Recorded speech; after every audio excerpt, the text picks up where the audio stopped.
ಖಾರ ನಾನು ಮಾಡಿದ ಹಾಗೆ ಇದೆ. ನೀವು ಮಾಡಿದ ಹಾಗೆಯಾ? ನೀವು ಹಾಗೇನೆ ಮಾಡೋದಾ? ಅದೇ ಟೇಸ್ಟ್ ಬರ್ತದೆ. ಆದರೆ ಇನ್ನೊಮ್ಮೆ ನೀವೇ ಮಾಡಬೇಕಾಗ್ತದೆ. ವಿತಾ ಫ್ಯಾಮಿಲಿಗೆ ನಿಮಗೆಲ್ಲರಿಗೂ ಸ್ವಾಗತ. ಇವಾಗ ನಾನು ಸಾಯಂಕಾಲದ ಹೊತ್ತಿಗೆ ಇವತ್ತಿನ ರೆಸಿಪಿ ಬ್ಲಾಗನ್ನು ಸ್ಟಾರ್ಟ್ ಮಾಡಿದ್ದೇನೆ. ಇವತ್ತು ನಾನು ಚಿಕನ್ ಸುಕ್ಕದ ರೆಸಿಪಿಯನ್ನು ನಿಮ್ಮ ಜೊತೆಗೆ ಶೇರ್ ಮಾಡ್ತೇನೆ. ಮೊದಲು ಶಾರ್ಟ್ ವೀಡಿಯೋದಲ್ಲಿ ನಾನು ಚಿಕನ್ ಸುಕ್ಕದ ರೆಸಿಪಿಯನ್ನು ಹಾಕಿದ್ದೇನೆ. ಇವಾಗ ಲಾಂಗ್ ವೀಡಿಯೋದಲ್ಲಿ ನಾನು ಹಾಕ್ತೇನೆ. ಬನ್ನಿ ಇವಾಗ ಸಿಂಪಲಾಗಿ ಈ ಚಿಕನ್ ರೆಸಿಪಿಯನ್ನು ಹೇಗೆ ಮಾಡೋದು ಅಂತೇಳಿ ನೋಡೋಣ. ಮೊದಲಿನ ಕಾಲದಲ್ಲಿ ನನ್ನ ಅಮ್ಮ ಹೇಗೆ ಮಾಡ್ತಿದ್ರು ಅದೇ ರೀತಿ ನಾನು ಇವಾಗ ಮಾಡ್ತೇನೆ. ಸ್ವಲ್ಪ ಎಕ್ಸ್ಟ್ರಾ ಎಲ್ಲ ಆ್ಯಡ್ ಮಾಡಿಕೊಂಡು ನಾನು ಮಾಡ್ತಿರೋದು. ಟೇಸ್ಟ್ ಅಂತೂ ಸೂಪರಾಗಿ ಬರ್ತದೆ, ಯಾಕೆಂದರೆ ಇದಕ್ಕಿಂತ ಮೊದಲು ಕೂಡ ನಾನು ಇದೇ ರೀತಿ ಮಾಡಿದ್ದೇನೆ. ಹಾಗಾಗಿ ಇದರ ರೆಸಿಪಿಯನ್ನು ಇವತ್ತು ನಾನು ನಿಮ್ಮ ಜೊತೆಗೆ ಶೇರ್ ಮಾಡ್ತೇನೆ. ಬನ್ನಿ ಇವಾಗ ಇದರ ರೆಸಿಪಿಯನ್ನು ಸ್ಟಾರ್ಟ್ ಮಾಡೋಣ. ಹಾಗೆ ಮೊದಲಿಗೆ ಇವಾಗ ಮಸಾಲವನ್ನೆಲ್ಲ ಫ್ರೈ ಮಾಡಿ ಗ್ರೈಂಡ್ ಮಾಡಿ ರೆಡಿ ಮಾಡೋಣ. ಮಸಾಲವನ್ನು ಫ್ರೈ ಮಾಡ್ತಾ ಇದ್ದೇನೆ. ಇವಾಗ ಪ್ಯಾನಿಗೆ ಸ್ವಲ್ಪ ಎಣ್ಣೆಯನ್ನು ಹಾಕ್ತಾ ಇದ್ದೇನೆ. ಹಾಗೆಯೇ ಇಲ್ಲಿ ಒಂದು 12 ಒಣಮೆಣಸು ತೊಗೊಂಡಿದ್ದೇನೆ, ಅದನ್ನು ಫ್ರೈ ಮಾಡ್ತೇನೆ. ನಾನಿಲ್ಲಿ 1.5 kg ಚಿಕನಿಗೆ ಆಗುವಷ್ಟು ಮಸಾಲವನ್ನು ರೆಡಿ ಮಾಡ್ತಾ ಇದ್ದೇನೆ.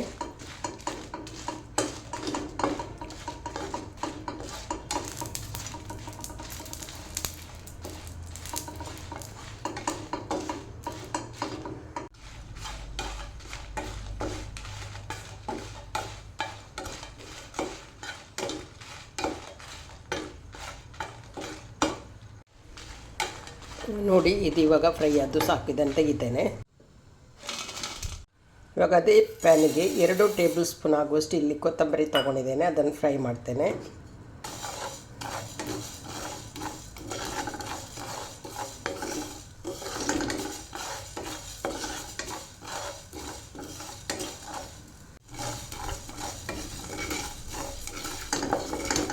ಈಗ ಕೊತ್ತಂಬರಿ ಸ್ವಲ್ಪ ಫ್ರೈ ಆಗ್ತಾ ಇದ್ದ ಹಾಗೆ ಅದಕ್ಕೆ ನೋಡಿ 1 ಟೀ ಸ್ಪೂನ್ ಜೀರಿಗೆ ಹಾಗೂ 1 ಟೀ ಸ್ಪೂನ್ ಬಡ್ಶೇಪನ್ನು ತೊಗೊಂಡಿದ್ದೇನೆ, ಅದನ್ನು ಹಾಕ್ತೇನೆ. ಈ ಬಡ್ಶೇಪ್ ಮತ್ತು ಜೀರಿಗೆ ಬೇಗನೆ ಫ್ರೈ ಆಗ್ತದೆ, ಹಾಗಾಗಿ ಕೊತ್ತಂಬರಿಯನ್ನು ಸ್ವಲ್ಪ ಫ್ರೈ ಮಾಡಿ ಆದಮೇಲೆ ನಾನು ಹಾಕಿದ್ದು.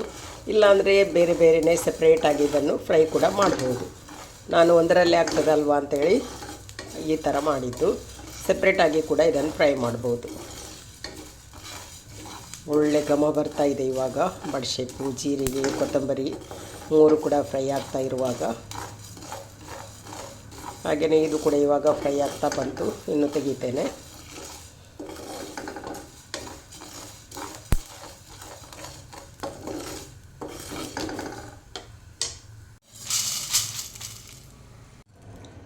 ಇವಾಗ ಇಲ್ಲಿ ಮೆಂತೆ, ಸ್ವಲ್ಪ ಗೋಡಂಬಿ, ಚಕ್ಕೆ, ಲವಂಗ, ಹೂ, ಸ್ವಲ್ಪ ಕಾಳು ಮೆಣಸನ್ನು ತೊಗೊಂಡಿದ್ದೇನೆ, ಇದನ್ನು ಫ್ರೈ ಮಾಡ್ತೇನೆ. ಈ ಗೋಡಂಬಿ ಆಪ್ಷನಲ್, ಬೇಕಿದ್ದರೆ ಮಾತ್ರ ಹಾಕ್ಬೋದು. ಸ್ವಲ್ಪ ಮಸಾಲ ಥಿಕ್ನೆಸ್ ಚೆನ್ನಾಗಿ ಬರ್ತದೆ ಅಂತೇಳಿ.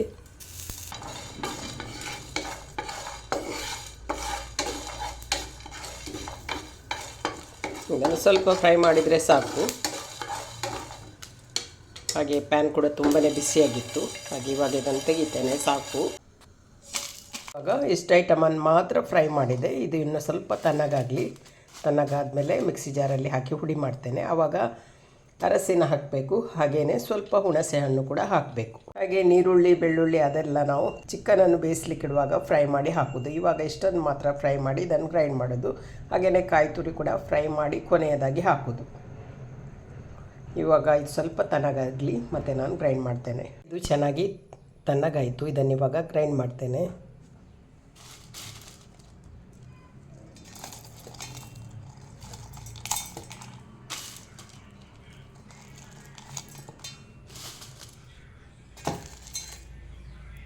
ಇವಾಗ ಇದಕ್ಕೆ ಸ್ವಲ್ಪ ಅರಸಿನ ಹಾಕ್ತೇನೆ, ಸ್ವಲ್ಪ ಹುಣಸೆ ಹಣ್ಣು, ಇನ್ನು ಗ್ರೈಂಡ್ ಮಾಡಲಿಕ್ಕೆ ಬೇಕಾಗುವಷ್ಟು ನೀರನ್ನು ಹಾಕಿ ಇದನ್ನು ಗ್ರೈಂಡ್ ಮಾಡೋದು. ನೋಡಿ, ಇವಾಗ ಮಸಾಲ ಈ ಥರ ಗ್ರೈಂಡ್ ಮಾಡಿ ರೆಡಿ ಮಾಡಿದ್ದೇನೆ.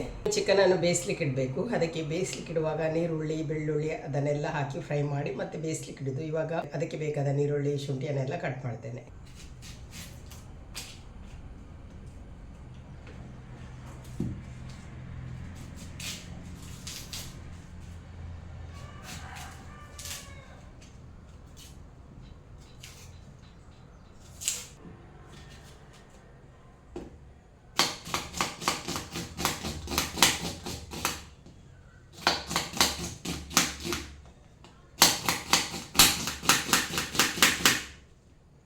ಇವಾಗ ಚಿಕನ್ ಬೇಯಿಸ್ಲಿಕ್ಕೆ ಇಡಲಿಕ್ಕೆ ನಾನು ನೀರುಳ್ಳಿ, ಕರಿಬೇವು, ಶುಂಠಿ, ಬೆಳ್ಳುಳ್ಳಿ ಹಾಗೂ ಕಾಯಿ ಮೆಣಸನ್ನು ಕಟ್ ಮಾಡಿ ತೊಗೊಂಡಿದ್ದೇನೆ.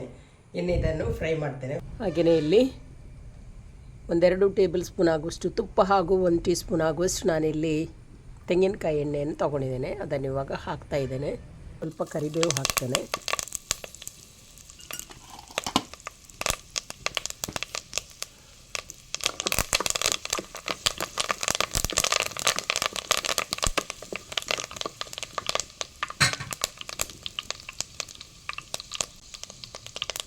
ಬೆಳ್ಳುಳ್ಳಿಯನ್ನು ಹಾಕ್ತೇನೆ. ಬೆಳ್ಳುಳ್ಳಿಯನ್ನು ಇಲ್ಲಿ ನಾನು ಜಜ್ಜಿ ತೊಗೊಂಡಿದ್ದೇನೆ.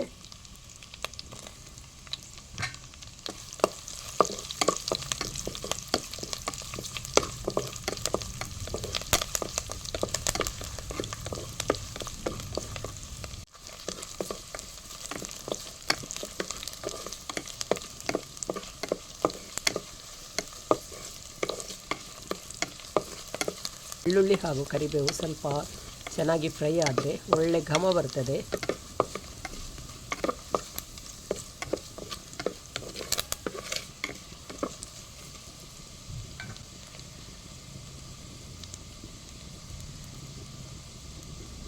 ಎರಡು ಕಾಯಿ ಮೆಣಸು, ಸ್ವಲ್ಪ ಶುಂಠಿ, ಹಾಗೆಯೇ 1 ನೀರುಳ್ಳಿಯನ್ನು ಕಟ್ ಮಾಡಿ ತೊಗೊಂಡಿದ್ದೇನೆ. ಅದನ್ನು ಹಾಕ್ತೇನೆ. ಇವಾಗ ಇದನ್ನು ಫ್ರೈ ಮಾಡೋಣ.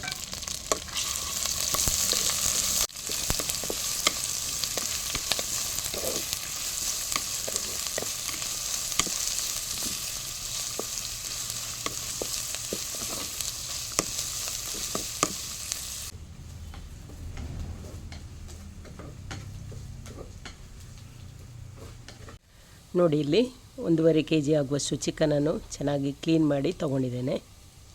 ಹಾಗೆಯೇ ಇಲ್ಲಿ ನೀರುಳ್ಳಿ ಕೂಡ ಇವಾಗ ಫ್ರೈ ಆಗ್ತಾ ಬಂತು. ಇದಕ್ಕೆ ನಾನು ಚಿಕನನ್ನು ಹಾಕಿ 1-2 ನಿಮಿಷ ಈ ನೀರುಳ್ಳಿಯ ಜೊತೆಗೆ ಫ್ರೈ ಮಾಡ್ತೇನೆ.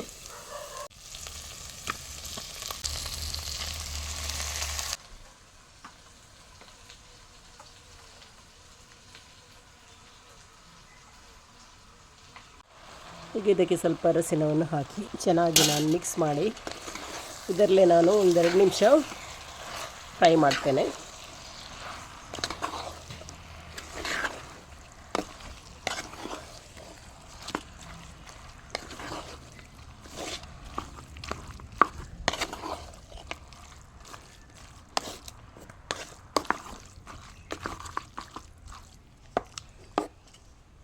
ಇವಾಗ ಇದಕ್ಕೆ ಬೇಕಾದಷ್ಟು ಉಪ್ಪನ್ನು ಹಾಕ್ತೇನೆ.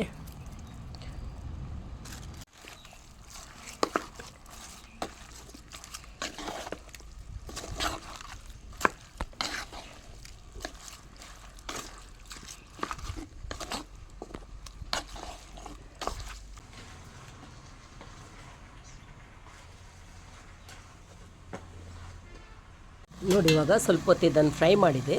ಇನ್ನೂ ಒಂದು 10 ನಿಮಿಷ ಇದು ಬೇಯಲಿ. ಆಮೇಲೆ ಇದಕ್ಕೆ ಮಸಾಲ ಹಾಕಿ ಮಸಾಲದೊಂದಿಗೆ ಏನಾದರೂ ಬೇಯಬೇಕು.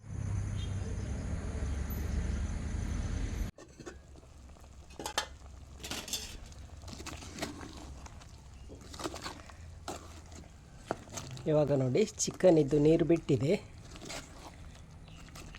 ಇನ್ನಿದಕ್ಕೆ ಮಸಾಲವನ್ನು ಹಾಕಿ ಮಸಾಲದಲ್ಲೇ ಇದನ್ನು ಬೇಯಿಸಿಕೊಳ್ಬೇಕು. ನೋಡಿ, ಇವಾಗ ಗ್ರೈಂಡ್ ಮಾಡಿದಂಥ ಮಸಾಲವನ್ನು ಹಾಕ್ತೇನೆ. ಮಸಾಲ ಹಾಕಿದ್ಮೇಲೆ ಜಾರ್ ತೊಳೆದ ನೀರನ್ನು ಸ್ವಲ್ಪ ಹಾಕ್ತೇನೆ.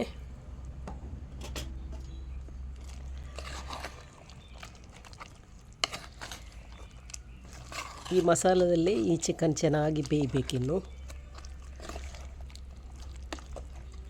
ನೋಡಿ, ಇವಾಗ ಇಷ್ಟು ತೆಳುವಾಗಿದೆ. ಇನ್ನು ಇದು ಚಿಕನ್ ಬೇಯುವಾಗ ಸುಕ್ಕಾಗ್ತದೆ. ಹಾಗೆ ಸ್ವಲ್ಪ ಗಸಿ ಗಸಿ ಇರಲಿಂದ ಸ್ವಲ್ಪ ನೀರು ಮಾಡಿದ್ದೇನೆ. ಇನ್ನು ಇದು ಬೇಯಲಿಕ್ಕೆ ತುಂಬ ಇದೆ. ಇನ್ನು ಇದು ಚೆನ್ನಾಗಿ ಬೇಯಲಿ.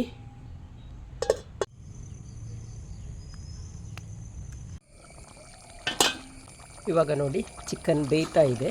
ಇವಾಗ ನೀರು ಸ್ವಲ್ಪ ಡ್ರೈ ಆಯಿತು. ಇನ್ನು ಚೆನ್ನಾಗಿ ಬೇಯುವಾಗ ಫುಲ್ ಡ್ರೈ ಆಗ್ತದೆ. ಮತ್ತು ಕಾಯಿ ತುರಿಯನ್ನು ಹಾಕೋದು. ಇವಾಗ ಚಿಕನ್ ಬೇಯ್ತಾ ಬಂತು. ಇನ್ನು ಕೂಡ ಸ್ವಲ್ಪ ಬೇಯಲಿಕ್ಕಿದೆ. ಅಷ್ಟರೊಳಗೆ ನಾನು ಇವಾಗ ಕಾಯಿ ತುರಿಯನ್ನು ಫ್ರೈ ಮಾಡ್ತೇನೆ. 1 ತೆಂಗಿನಕಾಯಿಯ ಅರ್ಧ ಭಾಗವನ್ನು ತುರಿದು ತೊಗೊಂಡಿದ್ದೇನೆ. ಅದನ್ನು ಫ್ರೈ ಮಾಡ್ತೇನೆ. ಸ್ವಲ್ಪ ಅರಸಿನ ಹಾಕ್ತೇನೆ.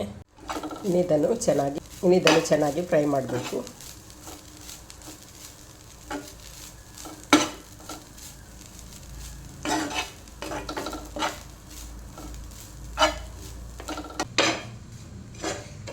ಈ ಕಾಯಿ ತುರಿ ಚೆನ್ನಾಗಿ ಫ್ರೈ ಆಗಬೇಕು, ಹಾಗಂತ ತಪ್ಪಗಾಗಬಾರ್ದು. ಒಳ್ಳೆ ಘಮ ಬರುವ ತನಕ ಫ್ರೈ ಮಾಡಿದರೆ ನಮ್ಮ ಚಿಕನ್ ಸುಕ್ಕದ ಫ್ಲೇವರ್ ಕೂಡ ತುಂಬಾ ಚೆನ್ನಾಗಿ ಬರ್ತದೆ.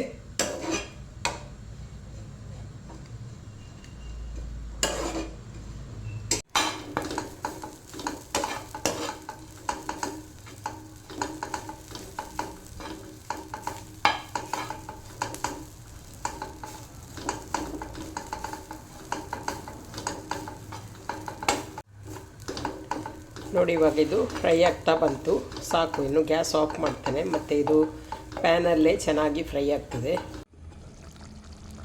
ನೋಡಿ, ಇವಾಗ ಡ್ರೈ ಆಗ್ತಾ ಬಂತು. ಇನ್ನು ಇದಕ್ಕೆ ಕಾಯಿ ತುರಿ ಹಾಕಬೇಕು. ಹಾಗೆಯೇ ಚಿಕನ್ ಕೂಡ ಇವಾಗ ಬೆಂದಿತ್ತು. ಇನ್ನು ಕಾಯಿ ತುರಿ ಹಾಕ್ತೇನೆ.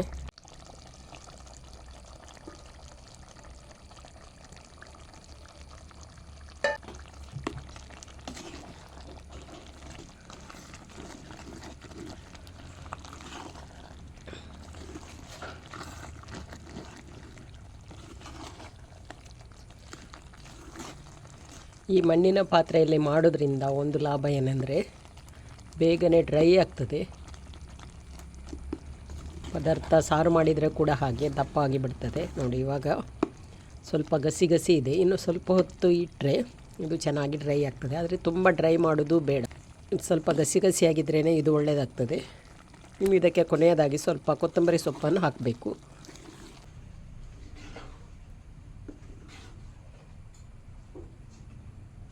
ನೋಡಿ, ಇವಾಗ ಚಿಕನ್ ಸುಕ್ಕ ರೆಡಿ ಆಯಿತು. ಇನ್ನು ಇದಕ್ಕೆ ಸ್ವಲ್ಪ ಕೊತ್ತಂಬರಿ ಸೊಪ್ಪನ್ನು ಹಾಕ್ತೇನೆ. ಇವಾಗ ಕೊತ್ತಂಬರಿ ಸೊಪ್ಪು ಹಾಕಿ ಆಯಿತು. ಇನ್ನು ಸ್ವಲ್ಪ ಮಿಕ್ಸ್ ಮಾಡಿ ಸ್ವಲ್ಪ ಒಂದು ಕುದಿ ಬರಲಿಕ್ಕೆ ಬಿಡ್ತೇನೆ. ಮತ್ತು ನಾನು ಇದನ್ನು ಕೆಳಗಿಡ್ತೇನೆ. ಆಯಿತು, ಕೊತ್ತಂಬರಿ ಸೊಪ್ಪು ಹಾಕಿ ಕೂಡ ಒಂದು ಕುದಿ ಬಂತು. ಇವಾಗ ಮೊದಲಿಗೆ ಟೇಸ್ಟ್ ನೋಡಲಿಕ್ಕೆ ಜಾನ್ ಅವರಿಗೆ ಕೊಡ್ತೇನೆ. ನಾನು ಚಿಕನ್ ಮಾಡಿದಾಗ ಮೊದಲು ನಾನು ಟೇಸ್ಟ್ ನೋಡಲಿಕ್ಕೆ ಬೇರೆಯವರಿಗೆ ಕೊಡೋದು.